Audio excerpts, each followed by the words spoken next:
Switching gears now, entrepreneur and investor May McCarthy has spent 3 decades uncovering the mystery of how to rely on intuition to experience great levels of success and wealth. She's co-founded 6 successful companies with annual revenues as large as $100 million, and she's written the book, The Path to Wealth. Good morning. Thanks so much for being here this morning. Oh, thank you for having me. So, I love Dallas. I'm curious to know, how do we get in touch with our intuition? You have 3 simple steps for that. Yes, intuition always is going to help us to achieve our goals or to keep us safe. Okay. So it stands to reason that if you can have some goals, then you can possibly achieve them and enable intuition to show up more often in a more obvious way.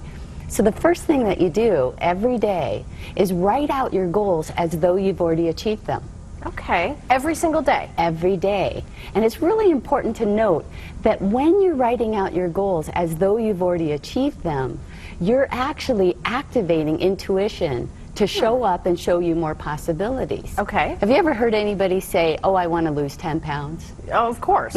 Everybody.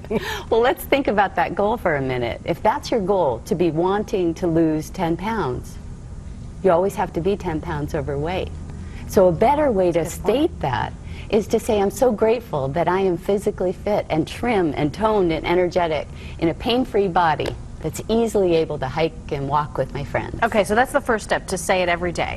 What about the second one? Read it out loud with emotion. Read it out loud, okay. And every school teacher will tell you that it anchors it more deeply within you. Interesting. And then intuition and your subconscious can kick in to show you more possibilities to make those statements true. And the third step? To do something that probably the Rangers do every day. And that is? And that is to close your eyes and imagine. Imagine seeing yourself in that realized goal. Okay. And if you do those 3 things every day, it'll take about 20 minutes, and intuition will show up more obviously and more often so that you can achieve your goals. Hopefully the Rangers are listening this morning. All right, so what would you say are some of the more common mistakes then we make when we're trying to build our happiness, our wealth?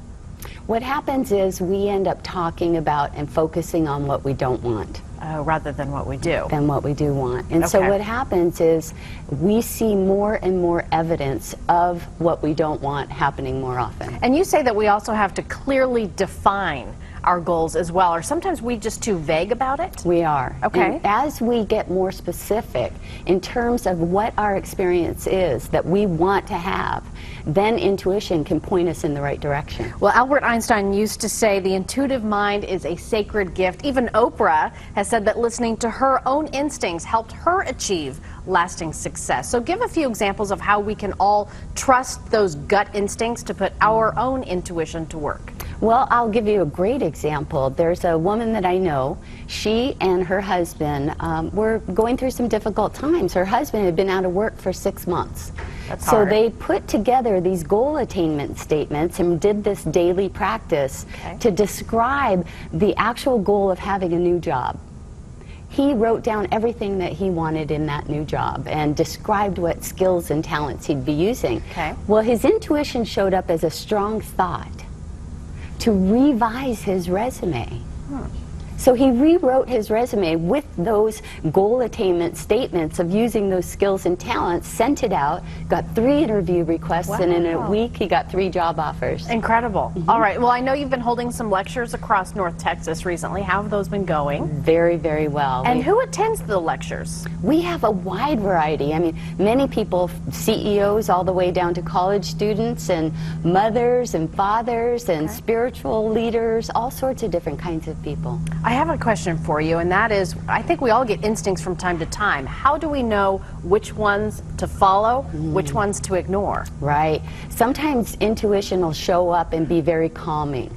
Other times it's going to show up and give us a warning, like to keep us safe. Okay. So if you're confused and you don't understand what that message means, just ask intuition to give you another sign. I love that. Yeah. Using our own intuition to create our own happiness and wealth. That's Nice to meet you. Nice to meet you. Thanks so much for being here. You can go to maymccarthy.com for more tips for success.